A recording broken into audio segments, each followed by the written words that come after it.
Buenas noches, hermanos, feliz sábado. Estamos agradecidos con el Señor que nos da este privilegio de estar con ustedes aquí en Los Ángeles, y también agradecidos con el Señor que nos trajo con bien. Vinimos por tierra y el Señor nos guardó en el camino, y por la gracia de Dios llegamos aquí sanos y salvos. Quiero dar las gracias a los que están también siempre siguiendo estas transmisiones, aunque ahora estamos un poquito desconectados con la hora, ¿verdad? Porque allá en Texas, pues ya son, ¿qué? Como las, ¿qué hora serían allá? 9:30 de la noche allá, ¿verdad? Ya están buscando dormir los hermanos allá. Y allá por Nueva York ya son las 10 y algo, así que estamos un poquito desconectados con el tiempo, pero igual ahí va a quedar en el YouTube la presentación para que lo puedan ver en diferido mañana. Estamos, por la gracia del Señor, aquí también agradeciendo al pastor Cervantes que nos invitó, y a todos ustedes también que nos permiten presentar la palabra de Dios. No podemos hacerlo sin antes pedir la bendición del Señor, así que ¿qué les parece si nos arrodillamos para orar?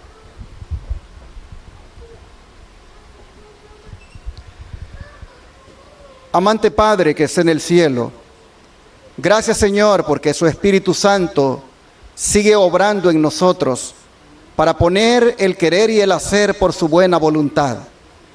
Pues Señor, si fuera por nosotros, sin su Espíritu no estuviéramos aquí, pero su Espíritu es el que nos trajo. De manera que le rogamos que al estar aquí ante su presencia, sea Señor de bendición, sea de parte suya derramada esa gracia, ese don de su Santo Espíritu, para que así nosotros podamos ver cuán hermoso es estar ante su presencia, cuánta paz trae y cuánto vale la pena buscar los lugares donde su pueblo se congrega. Hoy le pedimos que al abrir su palabra, esta palabra, Señor, toque nuestras vidas, esta palabra nos haga reflexionar, esta palabra nos conduzca de tal manera que podamos al final hacer una decisión de rendirnos y entregarnos a usted completamente. Padre, le pedimos que usted bendiga a cada uno de los hermanos que están aquí, que su Espíritu Santo aclare las mentes, convenza de pecado y ponga la verdad como semilla en el corazón. Señor, pedimos esto en el nombre de Jesús. Amén.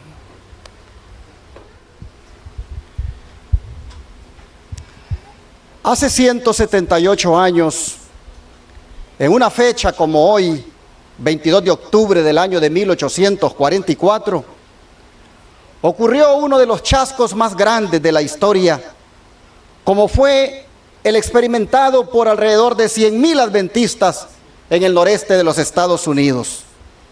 Chasco que fue predicho por la profecía y que se encuentra en Apocalipsis 10, versículo 8 al 10. Apocalipsis capítulo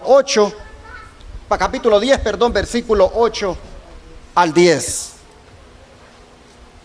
Apocalipsis 10, versículo 8 al 10, dice la Escritura: la voz que oí del cielo habló otra vez conmigo y dijo: ve y toma el librito que está abierto en la mano del ángel que está en pie sobre el mar y sobre la tierra. Y fui al ángel diciéndole que me diese el librito, y él me dijo: toma y cómelo. El comer el librito representa la recepción de la verdad a fin de comunicarla a otros. Pues así se ve en el libro de Ezequiel capítulo 3, versículo 1 al 3. Vamos para allá. Ezequiel capítulo 3, versículo 1 al 3. Libro de Ezequiel capítulo 3, versículo 1 al 3, dice: me dijo: hijo de hombre, come lo que hayas, come este rollo, y ve y habla a la casa de Israel. Y abrí mi boca y me hizo comer aquel rollo. Y me dijo: hijo de hombre, alimenta tu vientre y llena tus entrañas de este rollo que yo te doy. Y lo comí y me fue en mi boca dulce como miel. Interesante, dulce como miel. Le resultó emocionante a Ezequiel comprender que había sido llamado para ser colaborador de Dios, portavoz de Jehová, para reprender los pecados de su pueblo. Es que, hermanos y hermanas, ser llamado a desempeñarse como profeta, sin duda, es un excelso privilegio. Pero la vivencia inicial de Ezequiel, la sensación de dulzura, nosotros vemos que más tarde se convirtió en amargura cuando debió hacer frente a la realidad de la tarea. Pues vean lo que dicen los versículos 7 al 9. Mas la casa de Israel no te querrá oír, porque no me quiere oír a mí, porque toda la casa de Israel es dura de frente y obstinada de corazón. He aquí, yo he hecho tu rostro fuerte contra los rostros de ellos, y tu frente fuerte contra sus frentes. Como diamante, más fuerte que pedernal, he hecho tu frente. No los temas, ni tengas miedo delante de ellos, porque son casa rebelde. Así, hermanos, nosotros vemos que a Ezequiel le esperaba el rechazo. Él experimentaría el rechazo de los hombres, como ocurre frecuentemente con los que son llamados a un servicio especial. Cuán prontamente, hermanos, la primera emoción pierde su fuerza cuando uno tiene que enfrentarse con las severas realidades del deber inflexible. ¿Cuántos de nosotros un día entramos en el camino del Señor y entramos con un gran gozo, con una gran dulzura, con una gran alegría, como algo dulce, valga la redundancia? Y sin embargo, pronto vinieron las pruebas, pronto vinieron los obstáculos y empezamos a experimentar cierta amargura. Así vemos que Ezequiel y Juan experimentaron en su vida lo mismo. La dulzura del libro, tanto en Juan como en Ezequiel, representaban el gozo y la satisfacción que experimenta todo aquel que se alimenta con la palabra del Señor. Así lo expresa Jeremías en el capítulo 15. Por favor, si buscan Jeremías 15, versículo 16. Jeremías 15, versículo 16. Jeremías 15, versículo 16, dice: fueron halladas tus palabras, y yo las comí, y tu palabra me fue por gozo y por alegría de mi corazón, porque tu nombre se invocó sobre mí, oh Jehová, Dios de los ejércitos. Como ustedes notan, hermanos y hermanas, cuando leemos y seguimos la palabra de Dios, es que encontramos la verdadera alegría. Aquí nosotros vemos, hermanos, que el comer es el pensamiento central. Buscar y encontrar la palabra viene primero, pero luego viene el comer. Y es lo que nos da gozo y alegría. Y todo esto sucede cuando estamos a solas con Dios en nuestros momentos de devoción. Y esto fue lo que le sucedió al precursor del adventismo, como fue Guillermo Miller.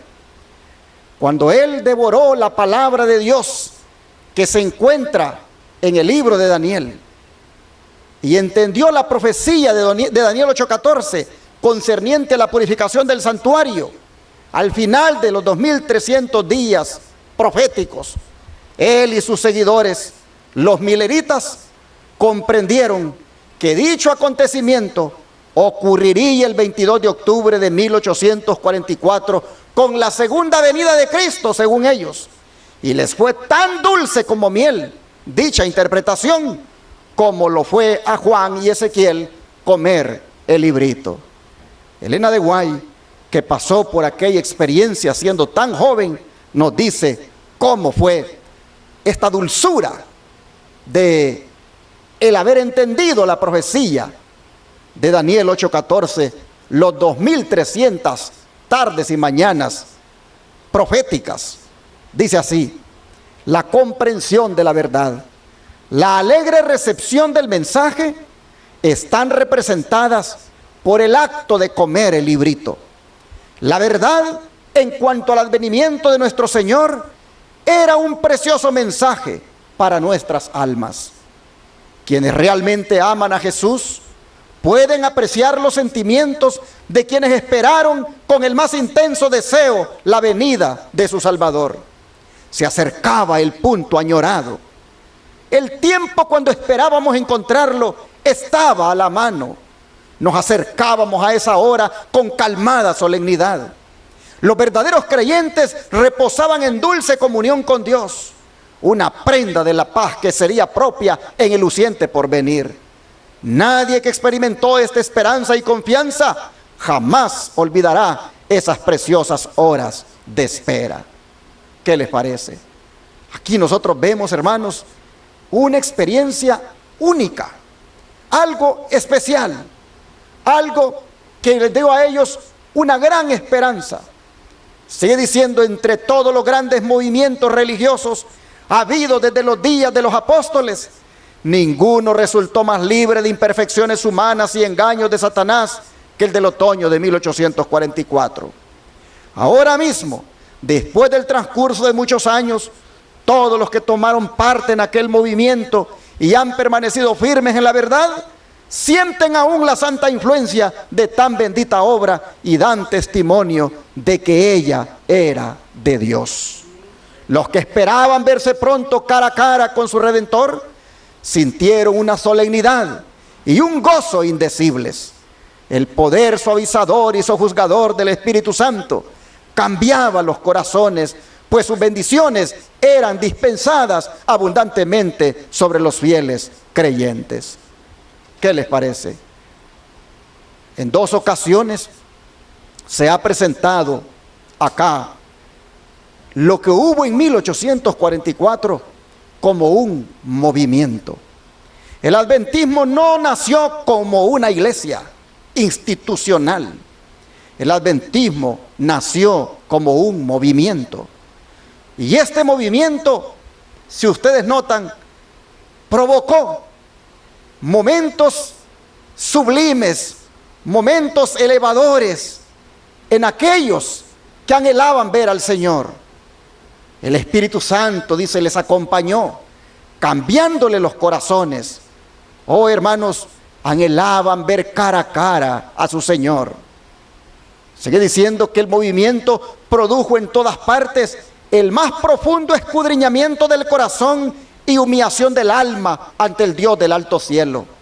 Ocasionó un gran desapego de las cosas de este mundo, hizo cesar las controversias y animosidades e impulsó a confesar los malos procederes y a humillarse ante Dios y a dirigirle súplicas sinceras y ardientes para obtener perdón. Causó humillación personal y postración del alma, cual nunca las habíamos presenciado hasta entonces. ¿Qué les parece? El movimiento de que Jesús venía en 1844, el 22 de octubre, vean ustedes lo que provocó. Dice: escudriñamiento del corazón, humillación del alma ante Dios, desapego de las cosas mundanales, ya no más controversias.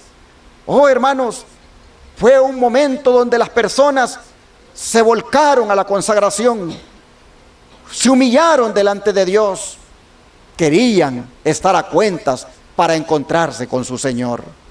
Dice: como el Señor lo dispusiera por boca del profeta Joel, para cuando el día del Señor estuviese cerca, produjo un desgarramiento de los corazones y no de las vestiduras, y la conversión al Señor con ayuno, lágrimas y lamentos. Como Dios lo dijera por conducto de Zacarías, un espíritu de gracia y oración fue derramado sobre los hijos. Miraron a aquel a quien habían traspasado, había gran pesar en la tierra, y los que estaban esperando al Señor afligían sus almas ante Él. No voy poniendo o diciendo dónde se encuentran estas citas, porque ahí en verde está la fuente, ¿verdad?, de donde han sido tomadas en el don de profecía.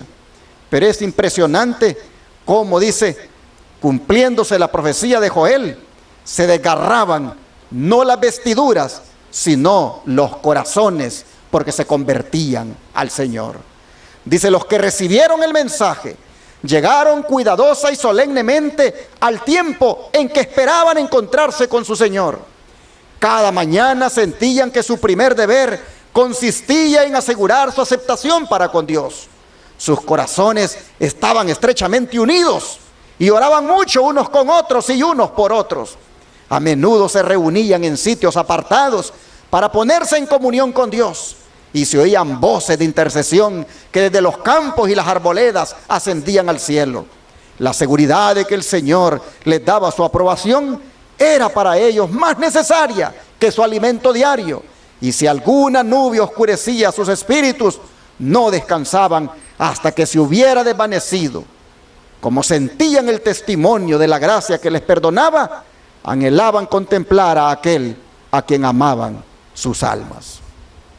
Así, hermanos y hermanas, era el ambiente previo al 22 de octubre de 1844, cuando el mensaje del primer ángel de Apocalipsis 14 tomaba su lugar.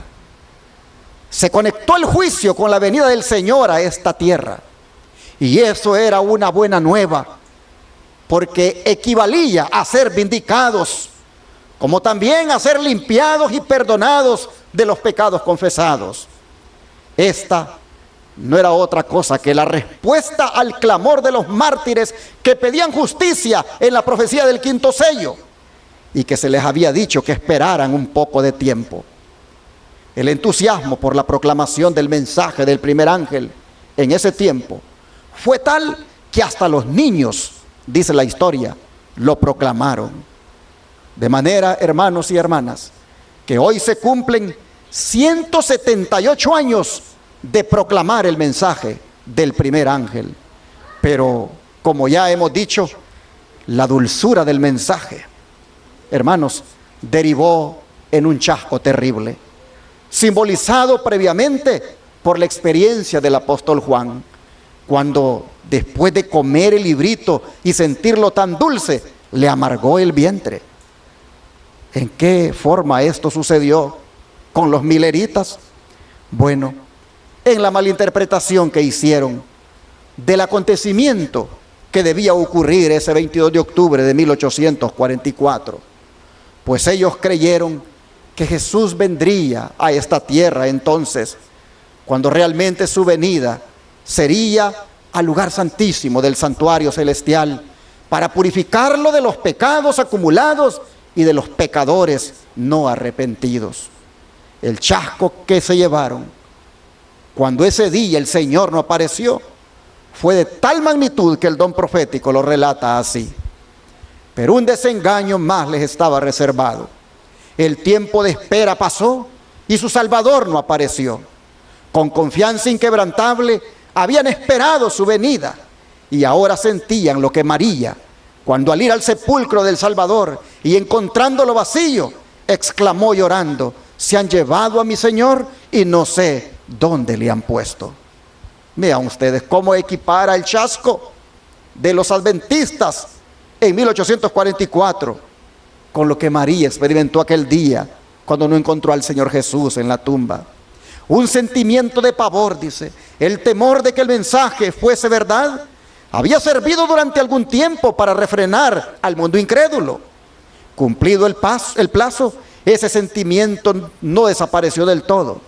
Al principio no se atrevieron a celebrar su triunfo sobre los que habían quedado chasqueados, pero como no se vieran señales de la ira de Dios, se olvidaron de sus temores y nuevamente profirieron insultos y burlas.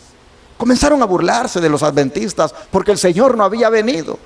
Un número, dice, notable de los que habían profesado creer en la próxima venida del Señor abandonaron su fe. No soportaron las burlas, que se burlaran de ellos, no soportaron el chasco. Algunos dicen que habían tenido mucha confianza, quedaron tan hondamente heridos en su orgullo que hubiesen querido huir del mundo. Como Jonás, se quejaban de Dios y habrían preferido la muerte a la vida. Los que habían fundado su fe en opiniones ajenas y no en la palabra de Dios, estaban listos para cambiar otra vez de parecer. Los burladores atrajeron a sus filas a los débiles y cobardes, y todos estos convinieron en declarar que ya no podía haber temor ni expectación. El tiempo había pasado, el Señor no había venido, y el mundo podría subsistir como antes miles de años. A esa conclusión llegaron los burladores, y entonces arrastraron a algunos que no soportaron las burlas, que no soportaron el chasco, y volvieron a su vida de antes.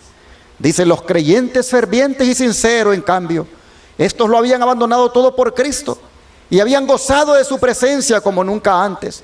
Creían haber dado su último aviso al mundo y esperando ser recibidos pronto en la sociedad de su divino Maestro y de los ángeles celestiales, se habían separado en su mayor parte de los que no habían recibido el mensaje.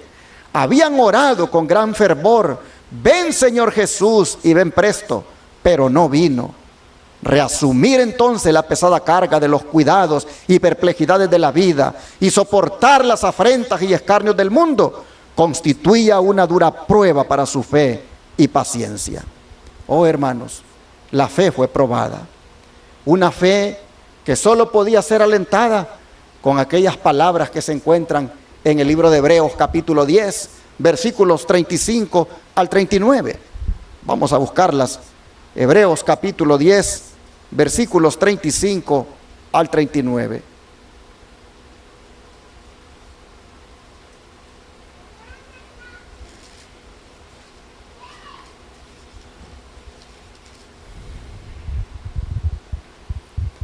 Dice la Escritura: no perdáis pues vuestra confianza, que tiene grande galardón, porque os es necesaria la paciencia, para que habiendo hecho la voluntad de Dios, obtengáis la promesa. Porque aún un poquito, y el que ha de venir vendrá, y no tardará. Mas el justo vivirá por fe, y si retrocediere, no agradará a mi alma.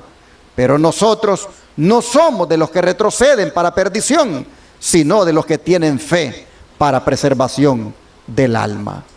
Oh hermanos, la explicación que el don profético da de estas palabras son más que significativas, pues dice que esta amonestación que acabamos de leer va dirigida a la iglesia en los últimos días. Se echa de ver por las palabras que indican la proximidad de la venida del Señor, pues dice: porque dentro de un brevísimo tiempo vendrá el que ha de venir y no tardará.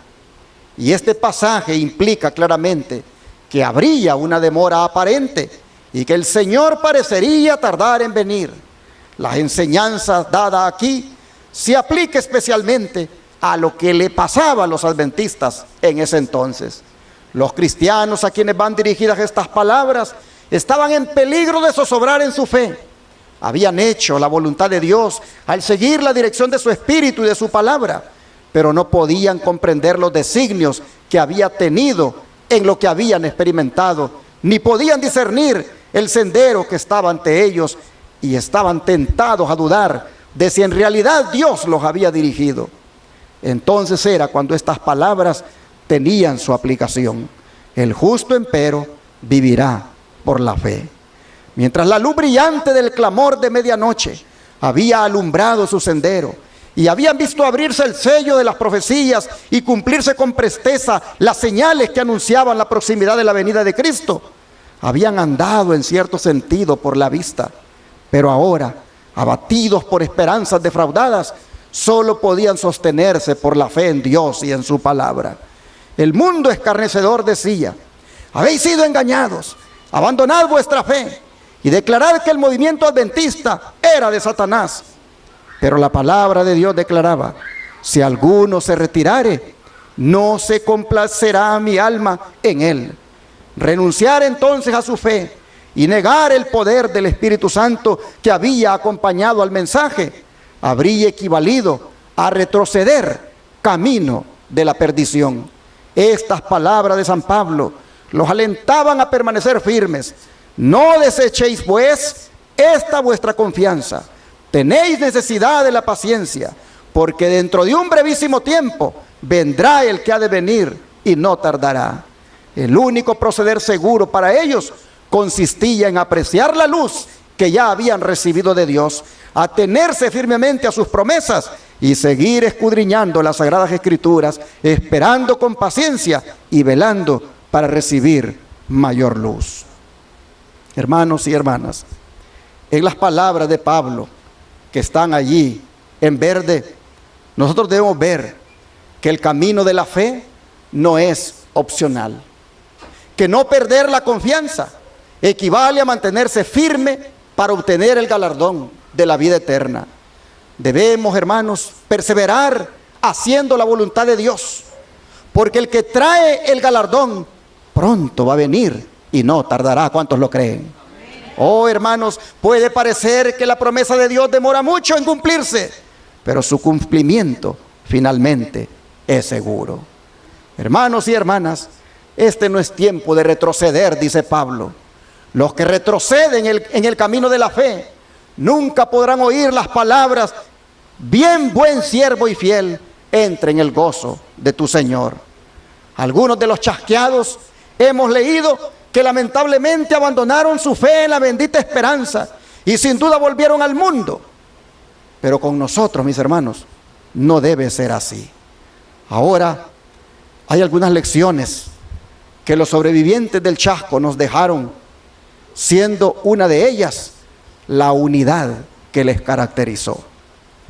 Y aquí vamos a entrar al tema que ustedes esperaban esta noche, el tema de la unidad. Pues el don profético nos ha dicho que aquellos hermanos que esperaban a Jesús, sus corazones, dicen, estaban estrechamente unidos y oraban mucho unos con otros y unos por otros. A menudo se reunían en sitios apartados, dice, para ponerse en comunión con Dios. Y se oían voces de intercesión que de los campos y las arboledas ascendían al cielo. Oh, hermanos, dice que cuando los mileritas descubrían algún malentendido que producía divisiones entre algunos de ellos, solucionaban la dificultad inmediatamente. No querían que ninguna manifestación de mala voluntad los separara, y menos aún si Jesús venía tan pronto. Esto es lo que está haciendo falta ahora, mis hermanos. Unidad, unidad en las iglesias, unidad entre los hermanos.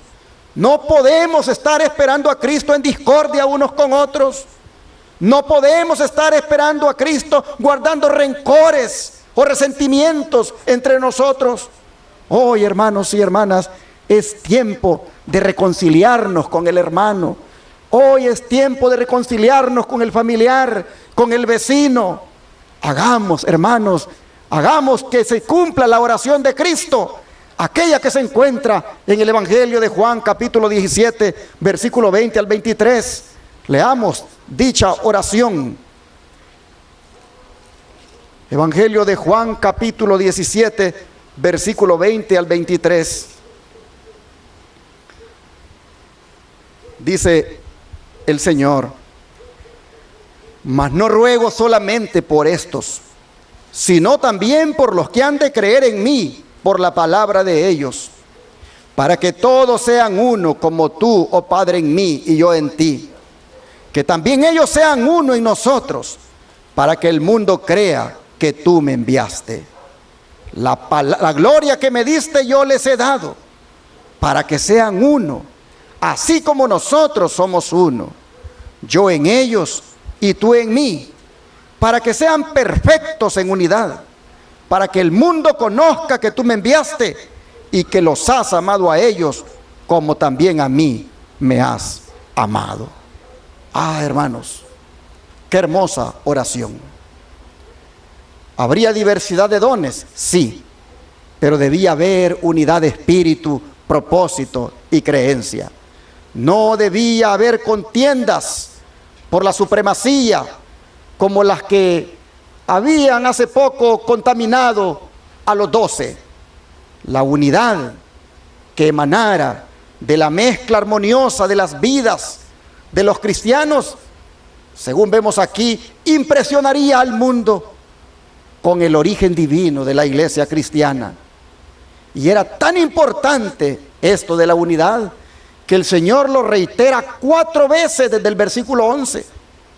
No cabe duda, hermanos, que el corazón de Cristo latía porque los suyos formaran un bloque sólido, unánime, que fueran de un mismo sentir. Oh, esa unión, hermanos, solo puede ser ahora obrada por el Espíritu Santo. Pues vea lo que dice 1 Corintios 6, 17. 1 Corintios 6, versículo 17. Dice la Escritura de la siguiente manera. 1 Corintios 6, versículo 17. Pero el que se une al Señor, un espíritu es con Él. ¿Cuántos dicen amén? Amén. Lo leo nuevamente. Pero el que se une al Señor, un espíritu es con Él. Esto es lo que Jesús oraba por su iglesia, que fuera una con Él, que ellos fueran perfectos en unidad, que ellos fueran unidos entre ellos. Esta congregación a la cual usted, el Señor, lo ha traído, debe usted tener en cuenta que de parte suya debe procurar que se cumpla la oración de Cristo en esta iglesia. Usted tiene que procurar, como diácono, no tener ninguna contienda ni distanciamiento con otro hermano diácono. Si usted es diaconisa, no sentir nada así en contra con otra hermana diaconisa. No debería haber, hermanos, en la iglesia rivalidades. No debería haber divisiones. No debería haber contiendas, tomando en cuenta que Jesús ya viene. Si algo debemos aprender de los adventistas de 1844 es cómo ellos estaban unidos.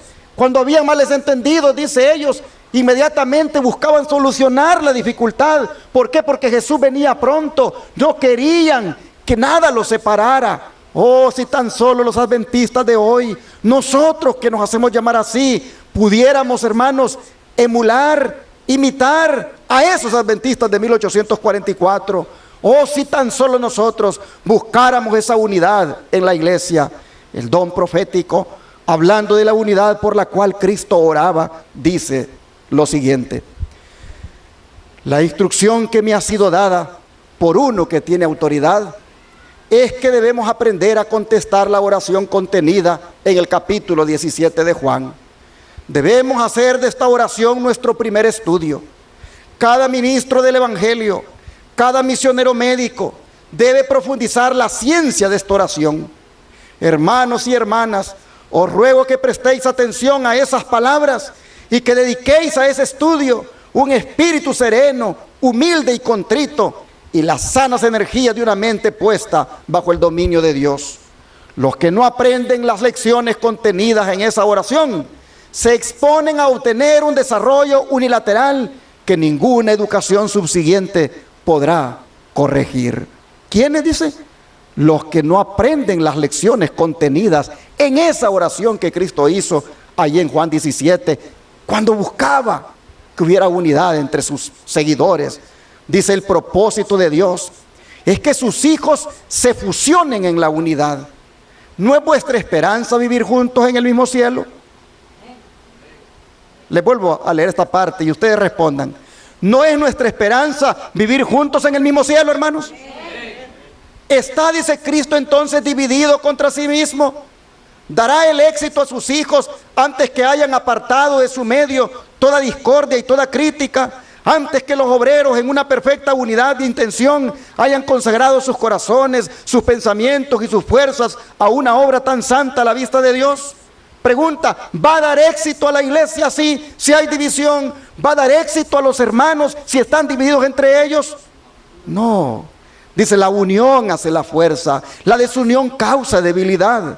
Trabajando juntos y con armonía para la salvación de los hombres, debemos ser en verdad coadjutores de Dios. Los que se niegan a trabajar en armonía con los demás deshonran a Dios. El enemigo de las almas se regocija cuando ve a ciertos hermanos contrariándose unos a otros en su trabajo. Los tales necesitan cultivar el amor fraternal y ternura en su corazón. Si pudiesen apartar el velo que cubre el porvenir y percibir las consecuencias de su desunión, ciertamente se arrepentirían. Hermanos, examinemos el corazón como los adventistas de 1844. Miremos bien profundamente cómo estamos. ¿Estamos sintiendo algo contra alguien? ¿Estamos sintiendo rencor contra alguien? Hermanos, no podemos seguir así. Jesús viene pronto por nosotros. Jesús va a aparecer en las nubes de los cielos y no puede, hermano, hermana, usted seguir así. Póngase a cuentas, arréglese con Dios, haga las paces con Dios, haga las paces con su hermano. Sigue diciendo, el mundo mira con satisfacción la desunión de los cristianos. Los incrédulos se regocijan. Dios desea que se realice un cambio en su pueblo. La unión con Cristo y los unos con los otros constituye nuestra única salvaguardia en estos últimos días. No dejemos a Satanás la posibilidad de señalar con el dedo a los miembros de nuestra iglesia, diciendo, mirad cómo estos que se hallan bajo el estandarte de Cristo se aborrecen unos a otros. Nada necesitamos temer de ellos, puesto que gastan más energías luchando unos contra otros que combatiendo a mis fuerzas.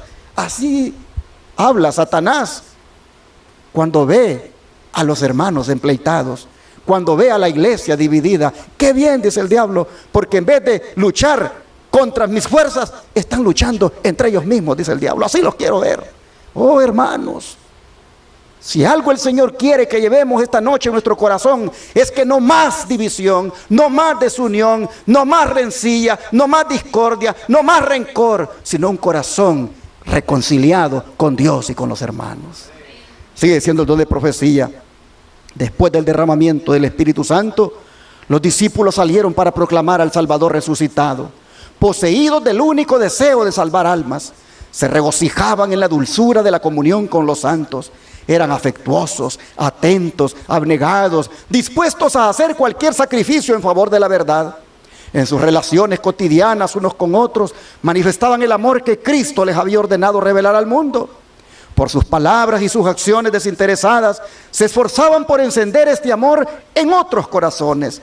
Los creyentes debían continuar cultivando el amor que llenaba el corazón de los apóstoles después del derramamiento del Espíritu Santo. Debían proseguir adelante y obedecer gustosos al nuevo mandamiento: como sea amado, que también os améis los unos a los otros. Debían vivir tan unidos con Cristo que se verían capacitados para cumplir sus requerimientos. Debían ensalzar el poder de un Salvador que podía justificarlos por su justicia. Mas los primeros cristianos, dice, tristemente, vean lo que empezaron a hacer también. Buscaron defectos unos a otros. Al detenerse a hablar de sus faltas, al dejar entrar la crítica, perdieron de vista al Salvador y el gran amor que había manifestado hacia los pecadores. Se volvieron más estrictos respecto a las ceremonias exteriores, más puntillosos acerca de la teoría de la fe, más severos en sus críticas. En su celo por condenar a los demás, olvidaban sus propios errores, descuidaban las lecciones de amor fraterno que Cristo les había enseñado, y lo que es más triste aún, no se daban cuenta de lo que habían perdido. No comprendían que la felicidad y la alegría se alejaban de su existencia y que pronto, habiendo ahuyentado de su corazón el amor de Dios, andarían en las tinieblas. Hermanos, a veces pasa con nosotros lo mismo. Entramos en la iglesia contentos, abrazamos el mensaje, nos bautizamos, decimos, por fin hay una iglesia que predicaba la verdad.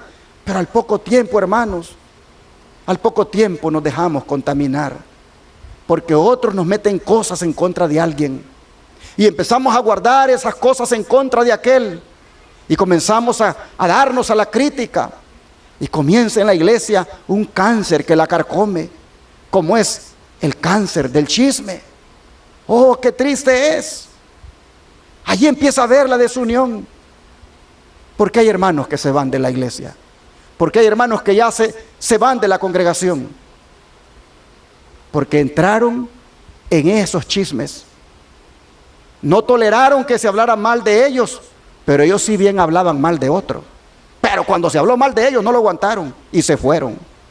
Oh, qué triste, hermanos. El apóstol Juan dice, comprendiendo que el amor fraterno desaparecería de la iglesia, insistió muy particularmente en él.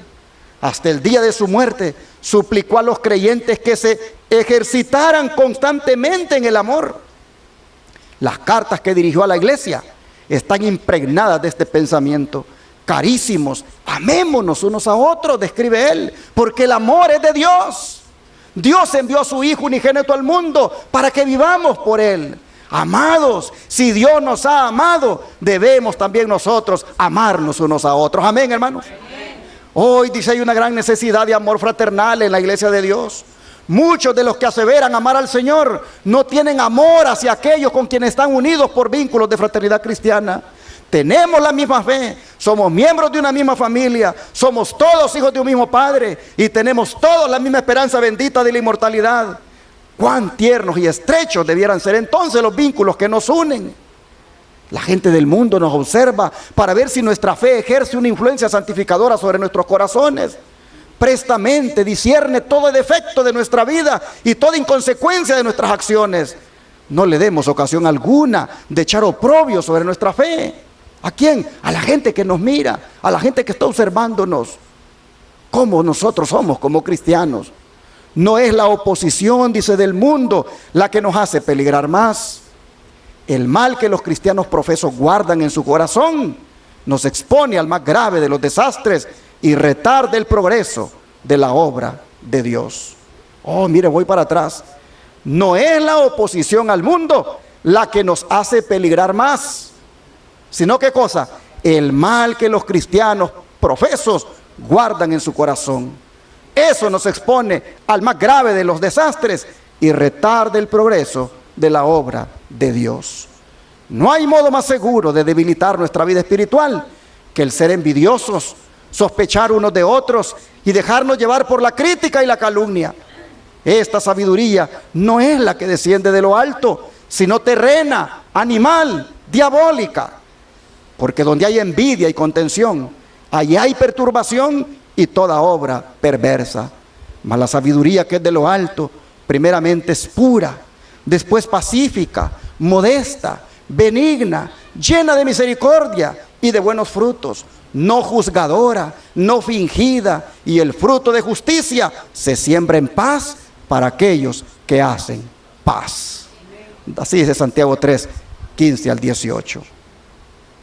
Hermanos, yo creo que este mensaje está llegando a tiempo, porque nosotros sabemos que el Señor no tarda en venir. Nosotros sabemos que no estamos jugando en nuestra profesión de fe, sino que estamos de verdad asumiendo el compromiso de prepararnos. Pero claramente las Escrituras nos están mostrando cómo debemos prepararnos. Oh, mis hermanos, fácil es traer un mensaje aquí de pura prosperidad, de puro sentir bien emocionalmente, sin tocar este punto que es donde por lo general estamos fallando. Dice, la armonía y unión existente entre hombres de diversas tendencias es el testimonio más poderoso que pueda darse de que Dios envió a su Hijo al mundo para salvar a los pecadores. A nosotros nos toca dar este testimonio, pero para hacerlo debemos colocarnos bajo las órdenes de Cristo. Nuestro carácter debe armonizar con el suyo, nuestra voluntad debe rendirse a la suya. Entonces trabajaremos juntos sin contrariarnos. Cuando uno se detiene en las pequeñas divergencias, se ve llevado a cometer actos que destruyen la fraternidad cristiana. No permitamos que el enemigo obtenga en esta forma la ventaja sobre nosotros. Mantengámonos siempre más cerca de Dios y más cerca unos de otros. Entonces seremos como árboles de justicia, plantados por el Señor y regados por el río de la vida. ¿Cuántos frutos llevaremos? ¿No dijo Cristo, en esto he glorificado mi Padre, en que llevéis mucho fruto? El Salvador anhela que sus discípulos cumplan el plan de Dios en toda su cultura y toda su profundidad. Deben estar unidos en Él, aunque se hayan dispersos en el mundo.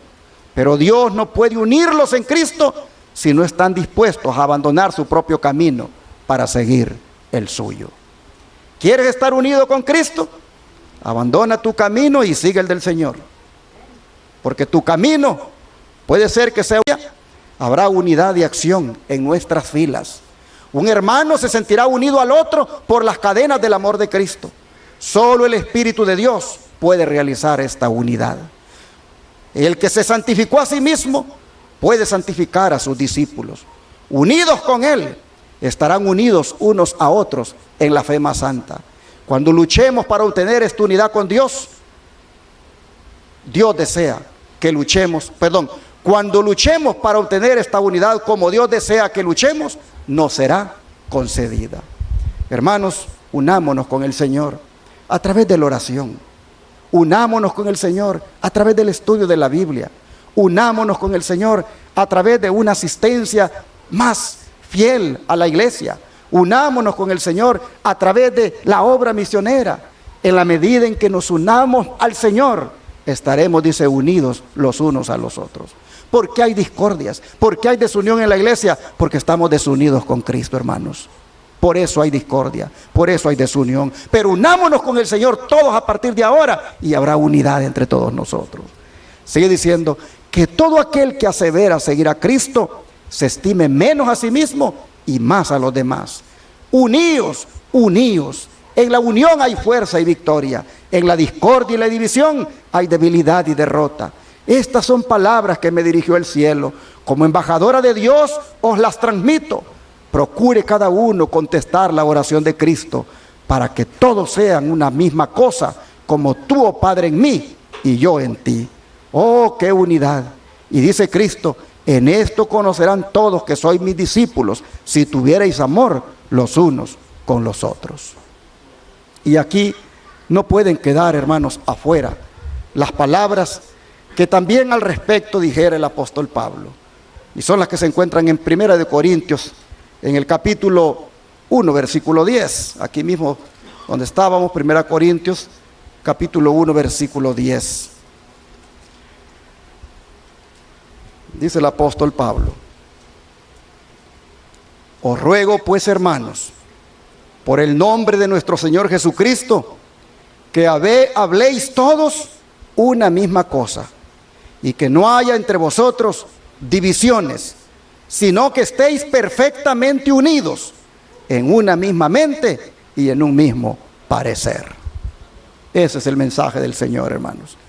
Esa es la primera lección que nos deja el gran chasco. ¿Cómo estaban estos hermanos? Completamente unidos. Pero hay otra lección más que nos deja este gran chasco.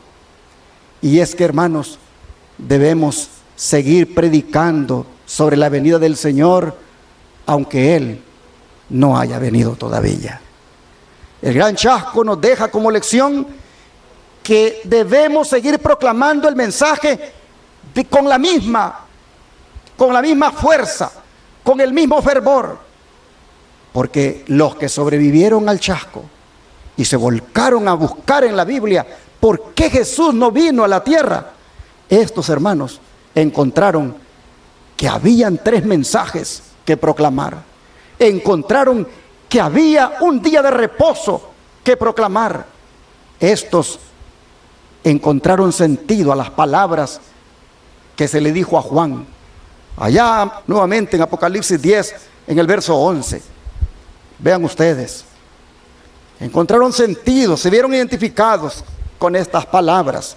Dice así, Apocalipsis 10, verso 11. Después que dice hubo comido el librito y le amargó el vientre, dice el verso 11, y él me dijo, es necesario que profetices otra vez sobre muchos pueblos, naciones, lenguas y reyes. Los sobrevivientes del chasco tomaron estas palabras muy en su corazón y se pusieron a proclamar el mensaje con la misma intensidad.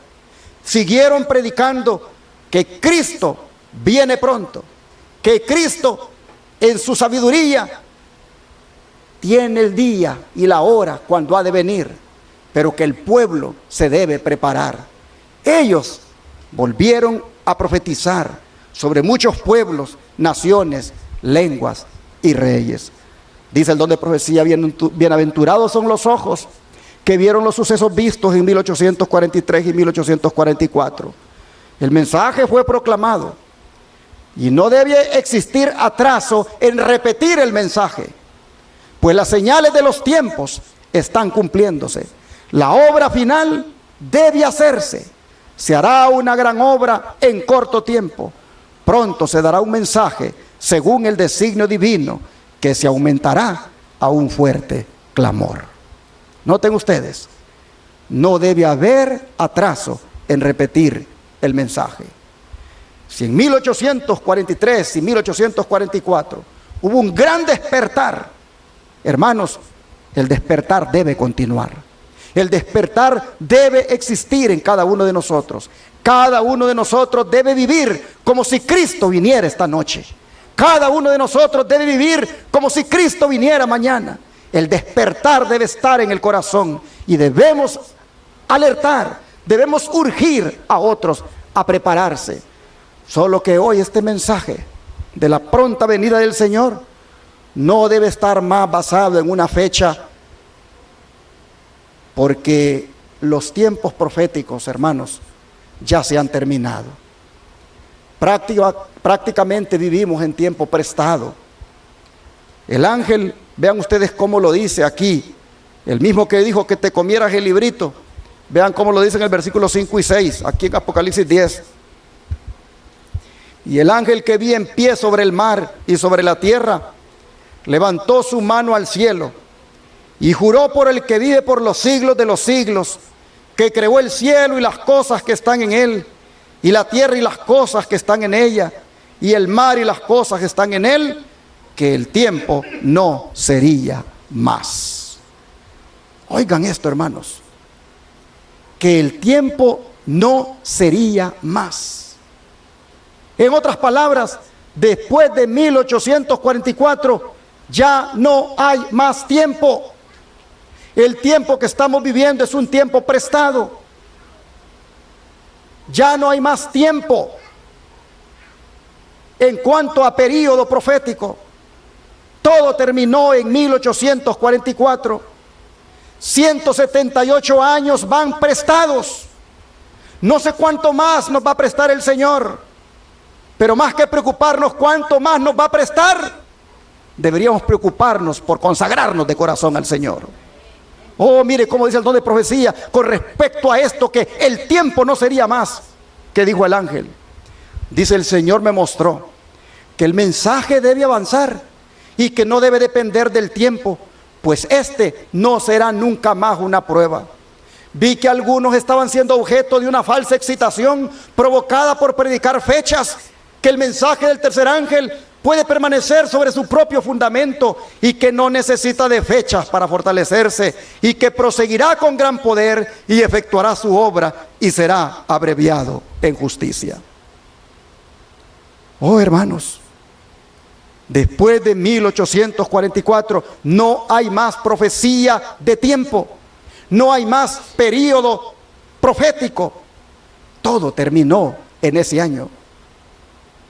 No debería nadie, basado en diagramas proféticos, estar ubicándole una fecha a la venida del Señor. Debemos predicar el mensaje, sí, pero ya no depender de un tiempo profético. Sigue diciendo: este fue el documento que encontré el lunes pasado al buscar entre mis escritos.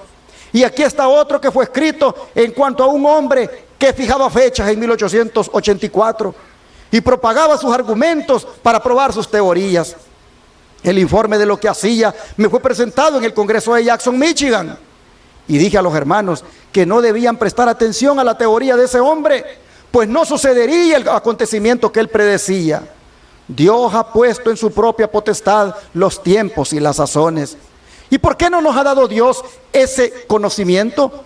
Porque si lo hiciera, no lo usaríamos debidamente. Ese conocimiento provocaría entre los hermanos un resultado que retardaría grandemente la obra de Dios de preparar a un pueblo que puede resistir en el gran día venidero. No hemos de vivir dependiendo de la excitación originada por fechas especiales.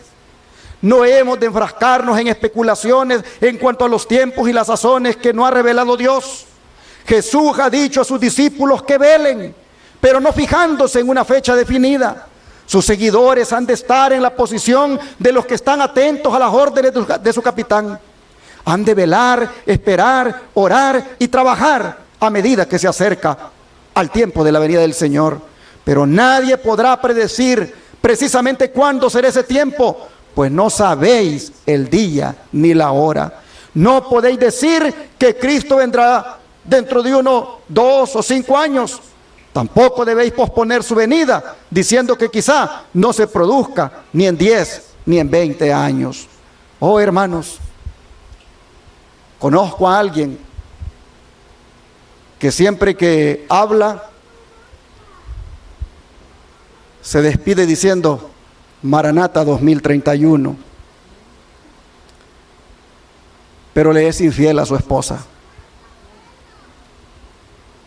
No busca al Señor, no está perseverando en la fe, pero dice Maranata 2031. Él cuenta los años y sabe que en el 2030 él podría entonces ponerse a cuenta, porque él justo ya le quedaría un año, pero mientras tanto anda haciendo de las suyas. Oh, hermanos y hermanas, esos reavivamientos o esas preparaciones o esas excitaciones basadas en fechas, dice el don profético, no son aprobadas por Dios. Hermanos y hermanas, no sabemos el día ni la hora, pero debemos vivir como si el Señor viniera ahora. Dice, este tiempo que el ángel declara con juramento solemne no es el fin de la historia mundial, ni del tiempo probatorio, sino de tiempo profético que debiera preceder al advenimiento de nuestro Señor. Es decir, el pueblo no tendrá otro mensaje sobre tiempo definido. Todo acabó en 1844. Repito, 178 años prestados es lo que nos ha dado el Señor. Sigue diciendo, el pueblo no tendrá otro mensaje sobre tiempo definido. Después de este periodo de tiempo, llegando desde 1842 hasta 1844, no puede existir un delineamiento definido de tiempo profético. El cómputo más extenso llega hasta el otoño de 1844. Allí terminó la profecía más larga de la Biblia, de los 2300 días, que son años, y allí terminaron los períodos proféticos. El tiempo, dice, no ha sido asunto de prueba desde 1844 y nunca más, dice, será cuestión de prueba. Sigue diciendo, vez tras vez he sido advertida respecto a la fijación de tiempo. Nunca más habrá un mensaje para el pueblo de Dios basado sobre tiempo. No hemos de tener un tiempo definido para el derramamiento del Espíritu Santo o para la venida de Cristo. Se me ha mostrado que nuestro chasco en 1844 no se debió a una falla en nuestro cálculo de periodos proféticos, sino en los eventos a llevarse a cabo. Pues se creía en esa época que la tierra era el santuario, pero el santuario que sería purificado al final de los periodos proféticos era el santuario celestial y no la tierra como todos creíamos. El Salvador sí entró en el lugar santísimo en 1844 para purificar el santuario, y el juicio investigador había empezado para los muertos. Repetidas veces se me ha encargado que acepte los diferentes periodos de tiempo proclamados para la venida del Señor, y siempre he tenido solo un testimonio a llevar. El Señor no vendrá en ese periodo y estáis debilitando la fe aún de los adventistas y atando al mundo en su incredulidad. Eso le dice ella a los que le llevan fechas, a los que le llevan otros tiempos para que Cristo venga. Ciertamente, dice, se me han presentado eventos de grande y conmovedor interés que deben ocurrir antes que Cristo venga. Satanás se moverá poderosamente desde abajo y engañará al mundo, mientras el Señor Dios omnipotente se moverá desde arriba y preparará un pueblo para estar en pie en el gran día de su ira. Los fijadores de tiempo Han pronunciado la maldición del Señor sobre mí como un incrédulo que dijo: mi Señor dilata su venida. Pero les he dicho que los libros del cielo no harían así con mi registro, pues el Señor conoce que añoraba y amaba la aparición de Cristo. Pero su muy repetido mensaje de tiempo definido era exactamente lo que el enemigo deseaba, y sirvió su propósito al trastornar la fe en la primera proclamación de tiempo, lo cual era de origen celestial. El mundo ubicó toda proclamación de tiempo en el mismo grupo y lo llamó un engaño, fanatismo y herejía.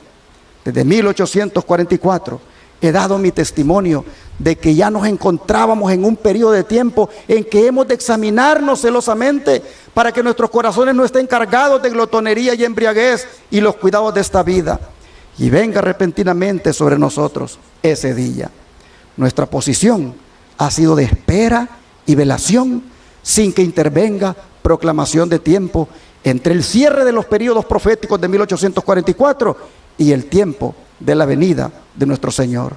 No conocemos el día ni la hora o cuándo será el tiempo definido, y no obstante, el cálculo profético nos muestra que Cristo se encuentra a la puerta. Carta 38, 1888. Cristo se encuentra a la puerta. ¿Cuántos lo creemos? ¿Por qué lo creemos? Porque este día, 22 de octubre de 2022, el chasco nos recuerda que van 178 años de juicio. De manera, hermanos y hermanas, que hay que prepararnos para encontrarnos muy pronto con el Señor en ese juicio que Él ya empezó. Amós nos exhorta a que nos preparemos para encontrarnos con el Señor. Libro de Amós, capítulo 4, verso 12, dice así. Amós, capítulo 4, verso 12.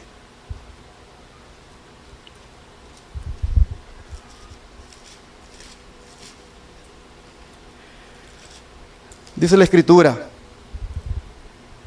por tanto, de esta manera te haré a ti, oh Israel. ¿Y por qué te he de hacer esto? Vuelvo a leerlo para que tenga más sentido. Por tanto, de esta manera te haré a ti, oh Israel. Y porque te he de hacer esto, prepárate para venir al encuentro de tu Dios, oh Israel. Prepárate. Prepárate para venir al encuentro de tu Dios. ¿Cuándo nos hemos de encontrar con Dios? Cuando tome el Señor nuestro nombre en ese juicio que lleva 178 años de estarse realizando. Cuando el Señor tome nuestro nombre, allí será nuestro encuentro con nuestro Dios. Preparémonos. El don de profecía dice: prepárate para venir al encuentro de tu Dios, oh Israel. Y pregunta: suponed que Cristo apareciera hoy en las nubes de los cielos, ¿quién estaría listo para salir a su encuentro? Suponed que fuéramos trasladados al reino de los cielos tales como somos, ¿estaríamos preparados para unirnos con los santos de Dios, para vivir en armonía con la familia real, con los hijos del Rey Celestial? ¿Qué preparación habéis hecho para el juicio? ¿Habéis hecho las paces con Dios? ¿Estáis colaborando con Dios? ¿Estáis tratando de ayudar a los que os rodean en vuestra casa, en vuestro vecindario, a aquellos con quienes os relacionáis y que no están guardando los mandamientos de Dios? ¿Nos estamos preparando para salir al encuentro del Rey?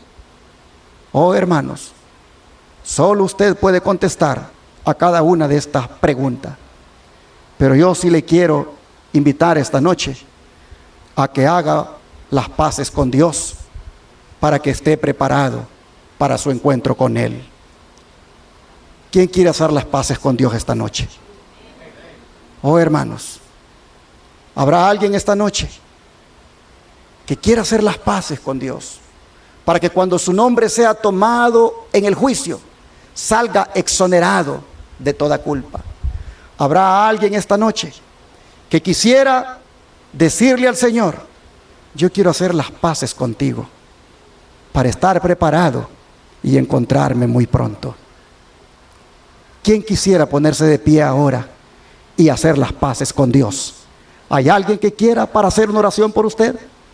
¿Quién quiere ponerse de pie en señal de que hace las paces con Dios? Oh, hermanos, Este es el tiempo de hacer las paces con Dios. Este es el tiempo de aprovechar todavía la gracia que nos queda. Este es el tiempo de ponernos a cuentas. Este es el tiempo, hermanos, de no ser más teóricos, de no tener más conocimiento y que nos podemos bien el mensaje. No, este es el tiempo de verdad, de tener un corazón humillado delante de Dios. Este es el tiempo de ponernos a cuentas. Este es el tiempo de que el Señor, hermanos, perdone nuestro pecado y nos dé un nuevo corazón. ¿Cuántos quisieran que oráramos en esta hora por eso? Vamos a arrodillarnos para pedírselo al Señor.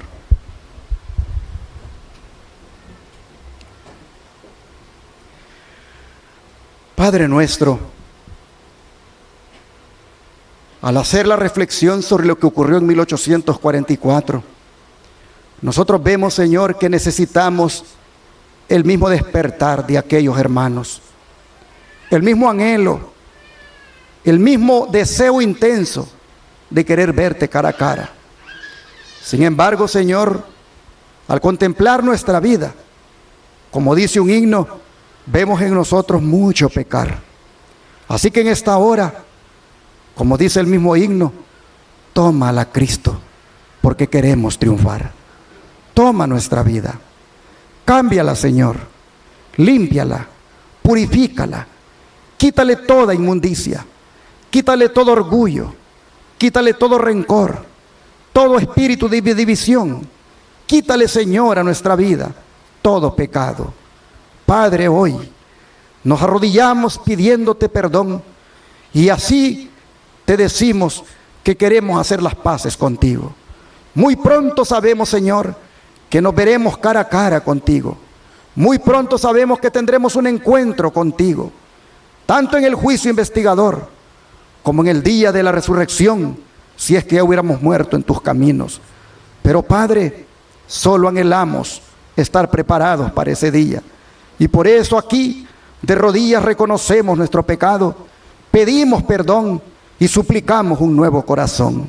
Padre, nos entregamos en tus manos y suplicamos que como aquellos adventistas, aquel día, 22 de octubre de 1844, tenían sus corazones transformados y listos para verte, así, Señor, estén lo de nosotros ahora. Oh Señor, que la esperanza bendita de tu segunda venida no la perdamos de vista, que el anhelo de querer verte no lo dejemos a un lado, sino que cada día vivamos como queriendo que ocurra ya. Padre, en tus manos nos ponemos y gracias por tu perdón y gracias por darnos un nuevo corazón. Te lo agradecemos en el nombre de Jesús. Amén. El Señor le bendiga a todos esta noche.